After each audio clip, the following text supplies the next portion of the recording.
با درود خدمت شما عزیزان در خدمتتون هستم با یک انرژی خوانی دیگه از سری انرژی خوانی های فال تاروت آدم و حوا. موضوع این لحظه انرژی خوانی ما این هستش که آیا این فرد خیانتکار رو ببخشید یا نه، یا باشه ادامه بدید. این سوال رو خیلی پرسیده بودم، کامنت داشتم، دوست دارم جواب این سوال رو بدم. بله، از کائنات بپرسیم ببینیم که این درست بشو هست یا نه.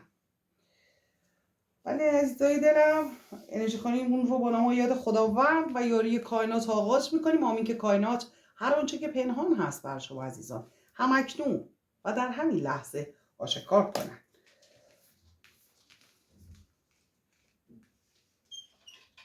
بله، یک فرد خودخواه، یک فرد خودشیفته رو داره نشون میده. فردی که فقط به خودش فکر میکنه، مغرور هستش و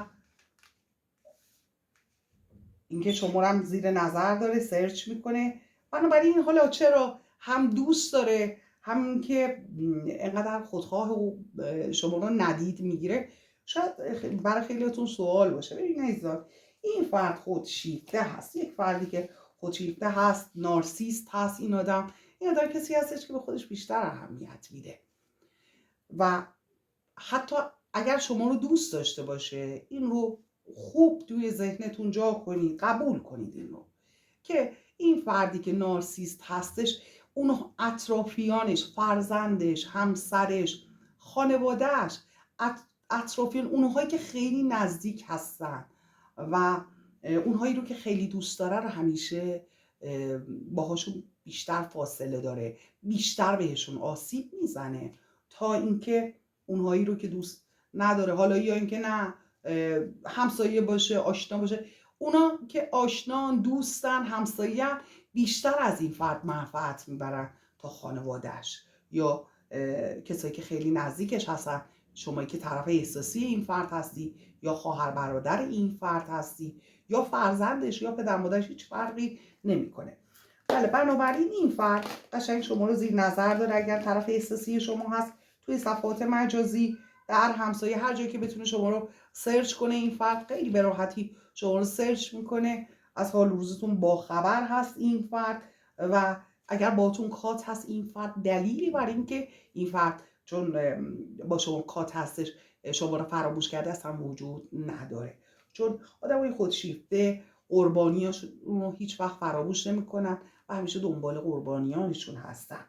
انرژی بنابراین یک فرد خودشیفته رو کائنات به ما داد. همون اول کار خواستش که این مسئله این که آیا این فرد رو شما ببخشید یا نه، اصلا ریشه قضیه رو کائنات باز کرد، موضوع رو باز کرد که خیلی دقیق تر بهش پرداخته بشه و صحبت‌های زیادی هم ظاهرا در این خصوص با شما داره. ببینید عرابه رو داد، یه کاری که 50-50 هستش.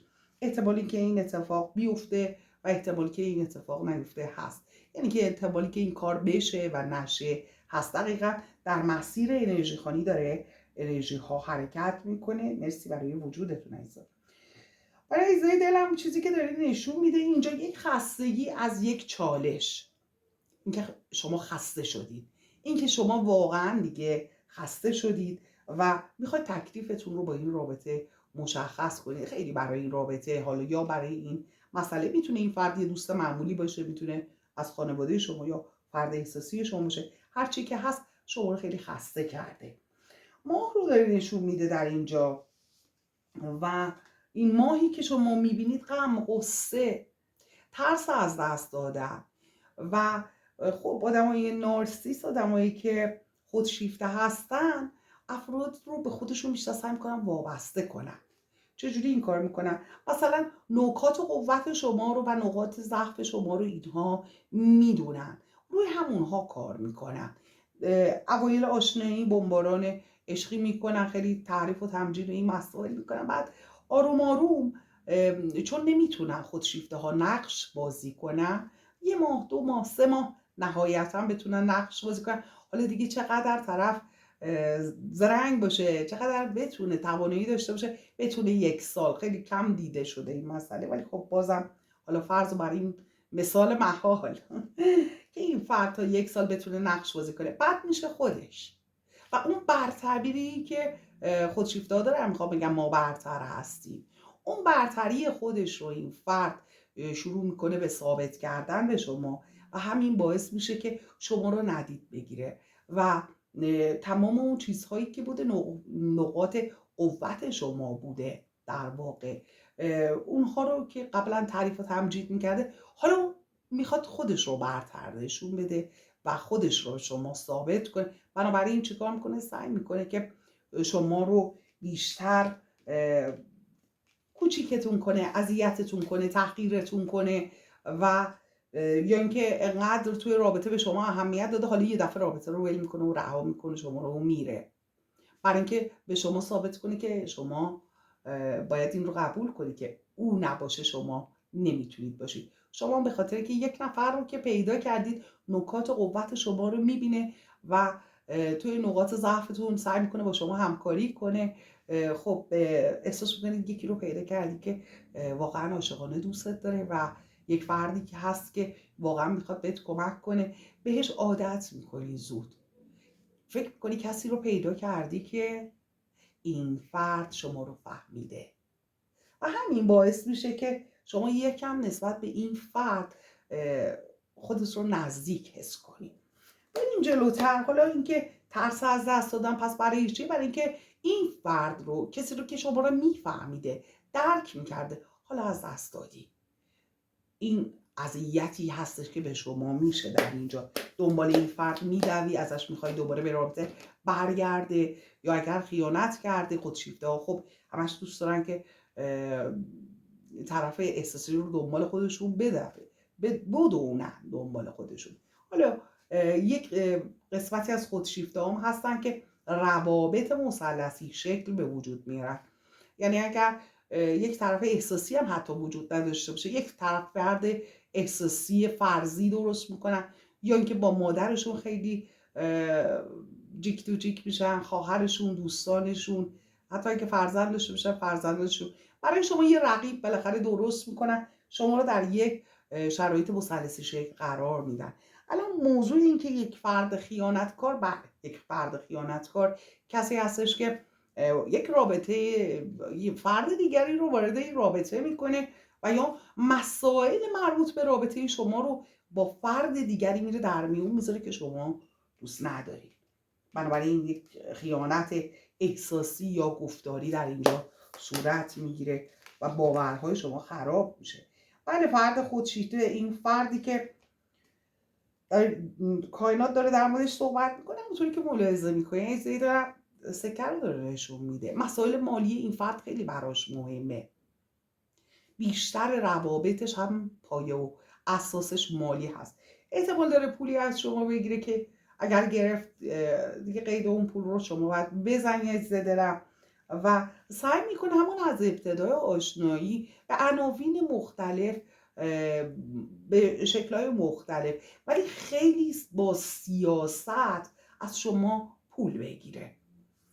حالا اگر فرد دیگه ای رو پیدا کنه در شرایط مالی بهتر از شما، به سمت او حرکت میکنه. این یکی از خیانت هایی هم که میکنه در زمینه مالی هستش یا وارد روابط دیگری میشه به خاطر مسائل مالی که شما رو تحت شرایطی قرار بده که شما بعد از این مدت متوجه میشید که این فرد میخواد به این شکل، اگه بگم کلمه اخاذی کردن واقعا مناسب هستش، که باید خرج من کنی، متوجه میشی شما این فرد داره کاری میکنه شما مجبور میشی خرجش کنی و خانم یا آقام هیچ فرقی نمیکنه. لطفا اگر در این زمینه عزیزای دارم، لطفا اگر در این زمینه شما یک سری اتفاقایی براتون افتاده و مسائل تجاربی هستش، لطفا کامنت کنید. بله، و مسئله بعدی، بله همونطور که میبینید یک انتظار رو در حال انتظار گذاشتن ممکنه پیش بیاد توی روابطتون، شما رو در حال انتظار بذاره، ولی یک سری خبرهایی حتما همیشه از شما میگیره و سعی میکنه کاری کنه که شما از اون بیخبر باشی که مستقیم بری ازش خبر بگیری، حالش رو بخوای بپرسی، یا اینکه وقتی که تو رابطه با شما یه کاتی میده خیلی خودش رو خوش و خرم نشون میده که شما با خودت بگی وای این خیلی راحته، خیلی حالش خوب هستش. حتی با دیگران عکسایی بذاره که بخواد شما رو تحت تاثیر قرار بده. در جهت یک تک جام رو هم در اینجا داد. جام احساسش بله در دستش باقی مونده نشون میده و برای جام احساسش یه فکرایی کرده رو داره نشون میده.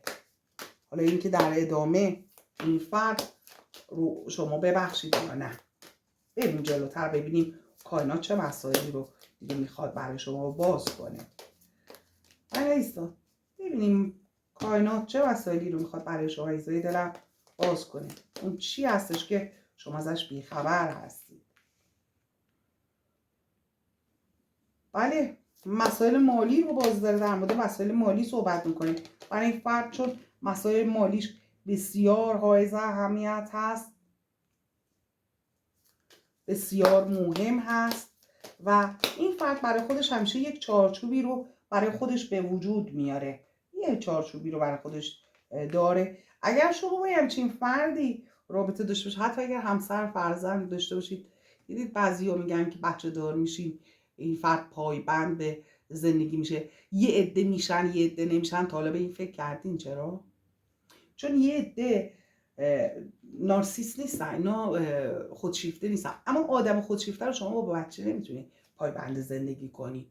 خانواده رو کانون خانواده خوب و گرمی نمیتونه یه نارسیست یا آدم خودشیفته به وجود بیاره. شما اگر این فرد بچه دارم شی، شما رو با همون بچه ها ول میکنه و میره. حتی احتمال اینکه یک دفعه شما رو با بچه بذاره و بره و اصلا حالت هم نپرسه، حالا بچه رو حتی زنگ نزنه بپرسه، اصلا شک نکنید. به خاطر که همونطور که ابتدای قضیه عرض کردم خدمتتون، کسی که خودشیفته هستش در حال خودش هستش، اصلا لذت میبره از اینکه احساس کنه هستن افرادی که محتاجش هستن و اینکه احساس بکنه هستن کسایی که دوستش دارن، منتظرشن چششون به در است و منتظر هر لحظه او بیاد. اینا خواسته های خودشیفته است، اصلا میخوان اینطور باشه و لذت میبرن. یه جوری مثل انگل روح شما هست این فردی که خطا کرده، این فردی که خیانت کرده. تو خودشیفته ها درصد خیانت خیلی بالا هستش و شما حتی اگر این فرد همسری داشته یا یک رابطه ای داشته یا رابطه هایی داشته، نگاه میکنی به اون رابطه ها، میبینی رابطه هایی که ناقص رها کرده، رابطه هایی که به جایی نرسونده، از این رابطه وارد رابطه دیگری شده، به راحتی زیاد هست. حالا اینکه شما این فرد رو ببخشید، ما الان فکر میکنم که با دو دسته طرف هستیم. یه دسته اونه که نسبت به خانواده تعهد دارن، افرادی هستن که مسئولیت پذیرن. یه دسته افرادی هستن که خودشیفته کامل هستن. بنابراین ما نمیتونیم به قول معروف تر و خشک رو با هم بسوزونیم، بگیم که اینا یا رها کن یا نه ادامه بده. ما هر دو گزینه رو یکی که آروم آروم میبریم جلو تا شما متوجه شی که طرف احساسی شما جزو کدوم دسته هست تا بدونی که چه کار کنی. بنابراین دو تا دسته رو نشون داد. یه دسته که نسبت به خانواده بی تفاوت هستن، خودشیفته ها، و یه دسته که برای خانواده و مسائل خانوادهشون بسیار ارزش قائل هستن. حالا اینکه اون دسته چجوریه، اون دسته رو داره نشون میده که تلاش های زیادی کرده. فرد تلاش های زیادی کرده، زمان گذاشته برای شما، برای رابطه شما، باعث رشد شما شده، کارهایی برای شما انجام داده، واقعا خسته شده، کاری که مسئولیت هایی که در توانش نبوده، قول هایی که در توانش نبوده برای شما داده و در اون راستام حرکت هایی رو انجام داده، یه خواسته هایی از شما برآورده کرده، کاری که از دستش برمی اومده رو برای شما انجام داده. اگه گفتی اینو درست کنی خراب شده، یا فلان کارو برای من میکنی، یا توی شرط سخت گیر کردی، اون فرد به داد شما رسیده. ولی خودشیفته دقیقا همون لحظه که شما بهش نیاز داری نیست، هر وقت شما بهش نیاز داری نیست، هر وقت خواهشی ازش داری دور میشه. خب دو تا دسته مختلف رو انرژی خانی موضوعش رو باز کرد. یک عده که خودشیفته هستن، هیچ وقت نیستن، وقتی که میخوایشون مسئولیت پذیری ندارن.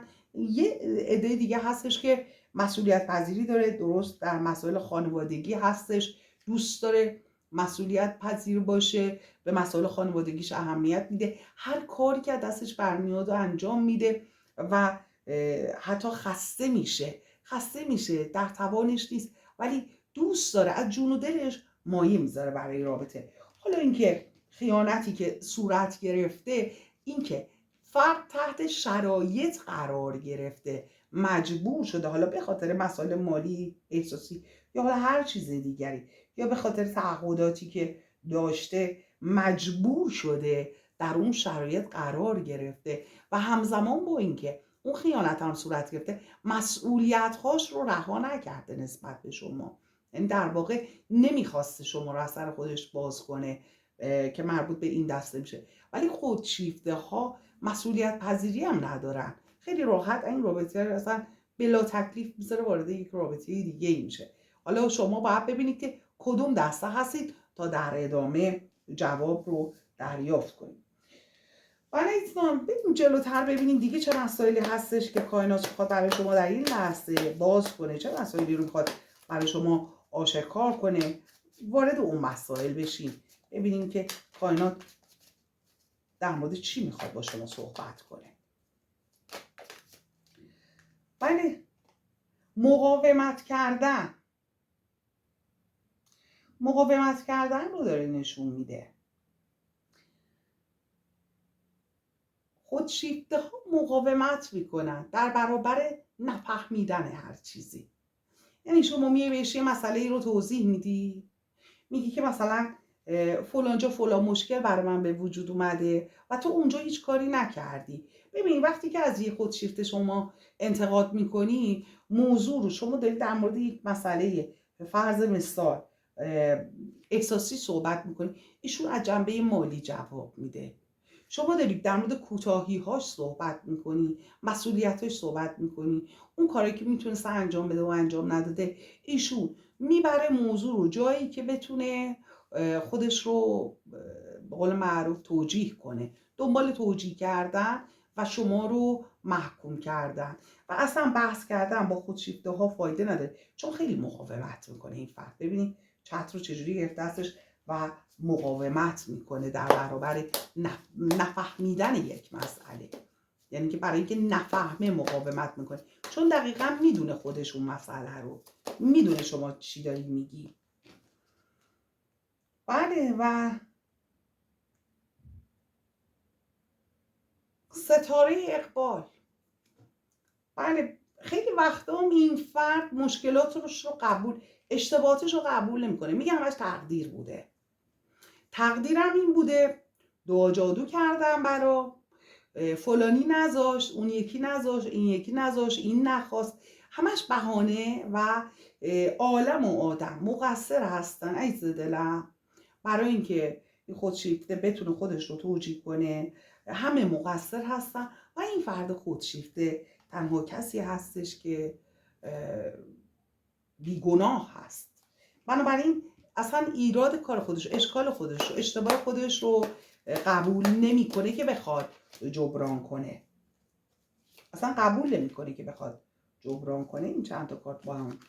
بله، ذهن و قلبش رو نمیتونه یکی کنه، بخاطر که در ذهن اون پول هست، مسائل مالی هست، این مرکز انرژی خالص مالی رو گذاشته، به مسائل مالیش خیلی اهمیت میده این فرد و همه چیز رو با مسائل مالی این فرد محاسبه میکنه، حساب میکنه. قسمت احساس این فرد میشه گفت تا حدودی فلجه یا کم حسه و خیلی راحت میذاره و میره. ببینید گذاشتن و رفتن چه راحت این کار میکنه.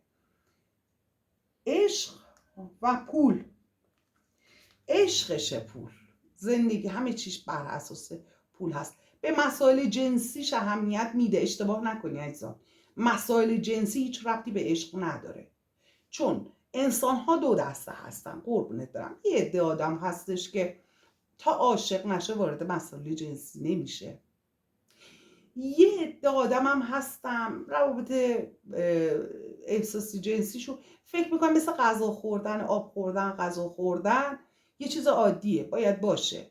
این افراد با هر کسی میتونن رابطه داشته باشن. بنابراین اینکه شما بدونی این فرد طرف احساسی شما باید عاشق بشه تا رابطه داشته باشه یا اینکه نه به راحتی رابطه برقرار میکنه، این رو شما اگر متوجه شید خیلی از مسائل رو دریافت خواهید کرد، خیلی مسائل براتون باز میشه و دستتون میاد. بله، مسائل خانواده رو داره میگه. مسائل خانواده، باز هم خانواده و حقایق. همیشه این فرد یه اسرار مگوهایی داره، یه چیزایی داره. بلا تکلیفی خانواده رو میبینید، بلا تکلیف گذاشتن افراد. ببین اگر شما با این فردی که در رابطه هستی، این فردی که به شما خیانت کرده، اگر همیشه شما رو بلا تکلیف میذاره، اگر همیشه نسبت به شما بی‌مسئولیت هست، شما داری باش میگی میخندی، رابطه خوبی هم داری، یا اینکه یه صحنه سازی میکنه، یه به قول معروف یه کلمه‌ای داره حالا الان تو ذهنم نمیاد، یه داستان پردازی میکنه، یه چیز رو بهانه میکنه، قهر میکنه میره، یا همینطوری بی هوا یه دفعه میذاره میره، شک نکن این فرد یک خودشیفته هست، به خاطر اینکه یک انسان نرمال سعی میکنه مشکلش رو با طرف احساسیش حل کنه، سعی نمیکنه همینطوری یهو بذاره موضوع رو بره. بچه و زن و یا یه فرد احساسی که چند روز یا ماه‌ها یا سال‌ها باهاش رابطه داره رو آخه چرا باید همینطوری بی هوا بذاره بره؟ حالا چه خانم چه آقا هیچ فرقی نمیکنه. خودشیفته‌های خانم از آقایون حالا نگیم بدترن، بهترن نگیم، بدترن نگیم، به خاطر اینکه خودشیفته‌های خانم حالا روی مسائل جنسی هم خودشیفته بازی در میارن، اذیت‌های جنسی هم میکنن، بی تفاوت و در شرایط سخت قرار میدن طرف احساسیشون رو، نسبت به او بی تفاوت رفتار میکنن و از اون نظر هم اذیت میکنن. بریم جلوتر. بله، وصال. بله، این فرد بوس میخواد، وصال میخواد، اصلا تو این شک نکنید. این فرد اگر شما رو بی هوا گذاشت رفت، فکر نکنه همه چی تموم شده. بلا تکلیف شما رو گذاشت رفت، ولی بعدش وصال میخواد. این فرد شما رو چرا بلا تکلیف میذاره؟ چون میخواد شما چشت به در باشه، منتظر این فرد باشی و این بهش دلگرمی میده. شما تماس میگیری جواب نمیده، پیام میدی جواب نمیده. چرا؟ به خاطر اینکه این فرد اونجا ته دلش قرصه، یکی منو دوست داره، اینا به من نیاز داره، من مهمم، من هستم، من وجود دارم.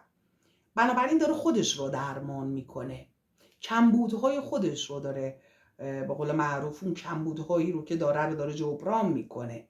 زالوی روح شما هست این فرد با اذیت کردن شما احساس خوب بهش دست میده.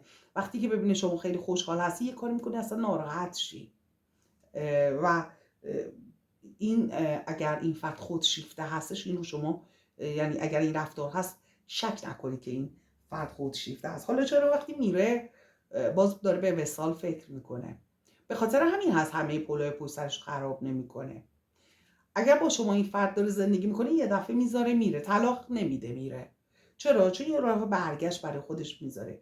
یا تو رابطه هستی، یه دفعه بدون جنگ و دعوا، بدون هیچی این فرد میذاره میره. چرا؟ به خاطر اینکه این فرد میخواد برگرده، پولای پشت سرش رو نمیخواد خراب کنه.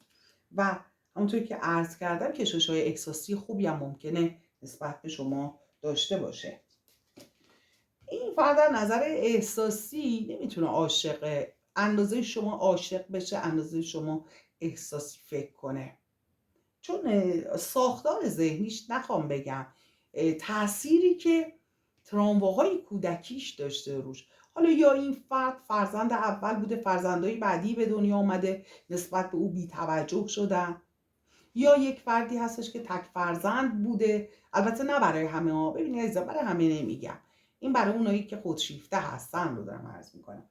یا اینکه تک فرزند بوده، اینقدر ماشاءاللهش کردن، یا فرزند بزرگتر بوده، اینقدر گفتن تو بهتری، بعد دیگه این بزرگ شده، من آنم که رستم بود پهلوان. فکر میکنه که باید همه تعریف تمجیدش کنن، فکر میکنه واقعا تکه تو دنیا. وقتی وارد جامعه میشه، توی جامعه افرادی رو میبینه که رقیبای او هستن، بنابراین جامعه اطرافیان میتونن دشمنای او باشن. از نگاه او میخواد انتقام بگیره، میخواد خودش رو ثابت کنه به جامعه. یا تراموای کودکی داشته، یا اینکه چی، ازش تعریف و تمجید بیشتر شده، وارد جامعه شده. حالا اونایی که تک فرزند بودن یا حالا فرزند بزرگ بودن، تعریف و تمجیدات بی‌موردی زیادی ازشون شده. اینا وقتی وارد جامعه میشن، میبینن که تو جامعه هستن کسانی که از اینها بالاتر هستن، میخوان خودشونو ثابت کنن، بیشتر آسیب به افراد جامعه میزنن.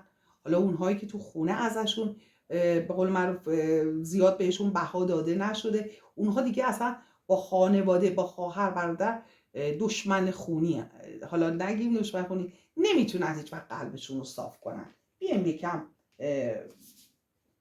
یکم چیزا ملایم تر بگیم، نمیتونن. و در کل در نهایت کمبودهایی که در کودکی داشتن روشون تاثیر گذاشته. یک کوتاهی که خانواده در حق اینها کرده و این روحیه در اونها هست متاسفانه. حالا اگر خانوادهشون هم شما بری شکایت این فرد رو بکنی، یه وقت میبینی که خانوادهش هم تعریفش میکنن، طرفداریش میکنن، چون خانواده هم همونطور تربیت شده، خانواده هم خودشیفته است. یعنی که یه بچه‌ای که خودشیفته است، شما نمیتونی بری به پدر مادرش بگی که فرزند شما خودشیفته است، اونا هم همینن. شما نمیتونی بری ایراد این فرد رو به خواهرش بگی، او هم حمایتش میکنه، چون نوع تربیت یکی هستش. پدر مادری که خودشیفته بوده، خب فرزندان خودشیفتگی هم میتونه بزرگ کنه. به این مورد هم توجه کنید. یعنی که یه خورده برای حل کردن مشکلات، اگر این فرد همسر شما باشه، شما یکم بیشتر از آدمای دیگه برای حل مشکلت خیلی درمانده تر خودت رو میتونی احساس کنی. به طور مثال، حالا یه بچه‌ای همسر یکی یه اشتباهی میکنه، میره به خانوادهش میگه، خانوادهش عروس رو یا داماد رو حمایت میکنن، ولی تو این مسئله این مورد هم وجود نداره. اگر بچه مثلا میگم بچه اون طرف احساسی شما اگر یک فرد خودشیفته است و مسئولیت پذیر نیست، شما نمیتونی بری به پدرش شکایت کنی، پدرش هم مسئولیت پذیر نیست. این چیزایی هست که تو خونه یاد گرفته. اینو میگم به خاطر اینکه زیاد خودتون رو درگیر نکنید، بگید خانواده‌اش نه، خانواده‌اش اینجوری بار آورده، ولی انعکاس چهره خودش دقیقاً هم میدونن دارن چی کار میکنن. اعتماد رو از بین میبرن این افراد و موانع برای خانواده. ببینید همیشه خانواده‌ای که برای خودشیفته ها هستش، همیشه یه خانواده‌ای هستش که متلاشیه، حساب کتاب نداره. این فرد خودشیفته چون هیچ کارشو درست انجام نمیده، کاری که میتونه در توانش هست رو انجام نمیده به هیچ عنوان. و فرد خسیسی هست، از نظر احساسی هم خساست داره، از نظر مالی هم خساست داره. و این فرد بله متاسفانه، حالا اون یکی دسته کاری که اگه از دستش بر بیاد انجام میده. دو گزینه بود، دو تا مورد بود، عرض کردم خدمتتون. مسئولیت پذیری داره، کاری از دستش بر بیاد انجام میده، منتها شرایطش سخته، تحت تاثیر شرایط قرار گرفته. حالا اگر خیانتی صورت گرفته، کوتاهی صورت گرفته، تحت تاثیر شرایط به وجود اومده، نمیخواسته اینطور باشه، ولی یک خودشیفته از کرده خودش هم پشیمون نیست، شاید بتونه خودش رو تغییر بده. مثلا شما میگی که این شد مثل روزای اول، چرا؟ چون شما بهش میگی نمیخوامت. به خودشیفته بگی نمیخوامت، سعی میکنه نظرت رو جلب کنه و بشه مثل روزای اول، ولی دوباره چند روز بعد میبینی این فرد شد همون آدم قبل. بنابراین خودشیفته ها نمیتونن عوض بشن، نمیتونن. چرا؟ چون اصلا نمیخوان. شما یه خودشیفته نمیتونی عوضش کنی. شما اگر یه خودشیفته فقط خودش باید بخواد بره پیش روانپزشک، روانشناس، بره با روانشناس صحبت کنه، بگه من میخوام خودشیفتم مشکلم رو حل کنم، نمیکنن این کارو. چون به خاطر اینکه خودشیفته ها میگن ما همه عاقل‌تریم. اصلا مشاورا و روانشناسا هم قبول ندارن و اصلا خودشون رو به عنوان بیمار روحی قبول ندارن. اصلا قبول ندارن کسی رو که بخواد بره حالا بگه من درمان شدم. اصلا بگیم شما خیلی به این فرد اصرار میکنی، این فرد رو میبری پیش روانشناس و ماها حتی میشه سال، 1 سال، 2 سال، 3 سال، 4 سال، 6 سال رو این فرد کار میکنی. شما میگی خوبه، این فرد دیگه خوب شد، این فرد دیگه درست شد. یک آن میبینی این فرد برگشت شد همون آدم قبل. اینجا بزرگترین آسیبی که وارد میشه به شما هست. همه باورات خراب میشه، به هم میریزی، میگی چی شد؟ همه چی خوب بود. نریزه دلم، هیچی خوب نبوده. نقش بازی کرده توی این مدت، اعتمادت رو به دست بیاره، وابستگی رو به دست بیاره و بنابراین اینکه ببخشیش یا نه عزیز دلم، چیزی که کائنات داره در اینجا میگه، اگر از گروه اول هست این فرد میتونی ببخشیش اگر تو شرایط قرار گرفته. ولی اگر این فرد واقعا یک فرد خودشیفته است، از اذیت کردن شما لذت میبره و اینا، بهتر خودتون تصمیم بگیرید، چون همه چیز بسیار آشکار هستش. حالا اینکه درمان بکنیم موقته، خیلی موقتی هستش دوباره، مگر اینکه شما در شرایطی این فرد رو قرار بدید که همش با خودش رو ثابت کنه. شما هر جایی که به این فرد اعتماد بدی که من دیگه بهت اعتماد دارم، اگر خیانت کرده به شما بهش اعتماد میدی که آقا من دیگه به تو اعتماد دارم، فهمیدم، خیلی خوب مظلوم نمایی میکنه، خیلی خوب نقش بازی میکنه، چون شما بهش اعتماد میگی دارم و اینا، میبینی چند وقت بعد دوباره شروع کرد یک کارایی رو انجام داد. خودشیفته هم میتونن خیانت کنن، یعنی که نسبت به آدمای دیگه خیلی راحت این کارو میکنن. بنابراین شما باید همیشه با این فرد در چالش باشی. اگر فکر میکنی واقعا خیلی عاشقش هستی، واقعا نمیتونی ازش جدا شی، خیلی چالش برانگیز هست این مسئله. و بعدیش اینه که رو شخصیت شما هم تاثیر میذاره، بعدیش اینه که شخصیت شما رو به هم میزه، بعدیش اینه که آرامش رو از شما میگیره، لذت‌های زندگی رو از شما میگیره و شما رو از خودتون دور میکنه. همش بخواد شما رو تغییر بده، دوست داره شما یکی دیگه باشه، این کارو بکن، اون کارو بکن، شما اون کار رو انجام میدی، بعد میبینی من دیگه اون آدم سابق نیستم. خودت هم دیگه خودتو دوست نداری. چرا؟ به خاطری که خیلی فرق کرد، دیگه خودت رو نمیشناسی، اونم دیگه تو رو نمیخواد. چرا؟ چون این فرد عاشق اون. اگر شما به طور مثال اسم مثلا میگم مهسا جون هست، این اون مهسا جون رو میخواست، این مهسا رو نمیخواد که. شما چون اون شخصیت رو، اون خصوصیات اخلاقی و اون رفتار رو داشتی، این فرد از شما خوشش اومده. حالا دیگه شما اون مهسا نیستی دیگه، این فرد نمیخواد شما رو. فکر میکنم که خیلی راحت گفتم. حالا نگیمم نمیخواد، قربانی هاشو دوست داره، دنبال میکنه، ولی خب دیگه اون جاذبه سابقه براش نداری. این جمله فکر کنم بهتر باشه، دیگه اون جاذبه سابقه نداری. چجوری میتونی این فرد رو متحولش کنی؟ این فرد اگر کات کرده با شما رفته، شما بهش بی‌توجهی فقط میتونی بکنی. دیگه بهش زنگ نزن، گریه نکن، پشتش ندو، مسیج براش نذار، استوریاشو نگاه نکن، بی تفاوت باش. وقتی شما نسبت به این فرد بی تفاوتی، اون احساس قدرته بود و حس می‌کردی که داره دنبالم میدوه، بهش مزه میده، اون لذت رو ازش گرفتی. برای اینکه اون لذت رو بخواد دریافت کنه، مجبور هست دوباره به سمتت بیاد و اون موقع هستش که شما باید طوری رفتار کنید که این فرد خیالش راحت نشه. اگر خیالش راحت بشه از قضیه با شما، باز هم ادامه خواهد داد. بنابراین باید شرایطی به وجود بیاری که بخواد خودش رو به شما ثابت کنه، مثل اون روزای اول، و شروع میکنه خودش رو ثابت کردن.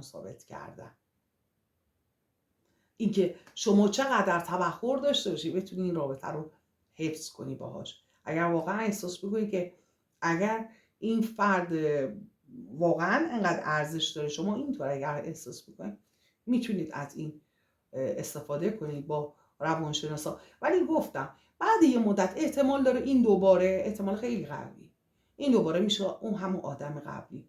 اینجا اون نیست که آسیب میبینه، اینجا شما هستی آسیب میبینی.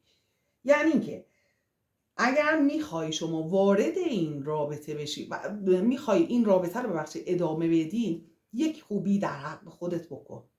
همین الان که باهاش شروع میکنی تو دلت بگو من که میدونم تو یه روزی میری، ولی حداقل این چند صباح خوش باشی. توی دلت به اون نگو، در دلت بگو که اگر یه روزی این فرد رفت برات هضم شده باشه، آسیب روحی به خودت نزده باشی. ولی ایزان اون دستم که بنده خدا از دست خودش نبوده، حالا تو شرایط قرار گرفته به خاطر مسائل احساسی خانوادهش مجبور کردن، مسائل مالی، هر چیزی، به خاطر هر چیزی که بوده این فرد گرفتار شده، حالا یه اشتباهی کرده. این افراد رو میشه خیلی راحت بخشید، خیلی راحت میشه بخشید. ولی ایزان این از خانی این لحظه چند شد تا این لحظه سابسکرایب نکنید لطفا، من نرقه هرس و جوش ندین، سابسکرایب کنید، فراموش نکنید، خداوند خیلی بزرگه. لطفا لایک کنید عزیزان، به خاطر کامنت های بسیار بسیار زیباتون بسیار بسیار سپاسگزارم. دوستتون دارم عزیزان، در نور باشید. شب و روز بر شما عزیزان خوش باد.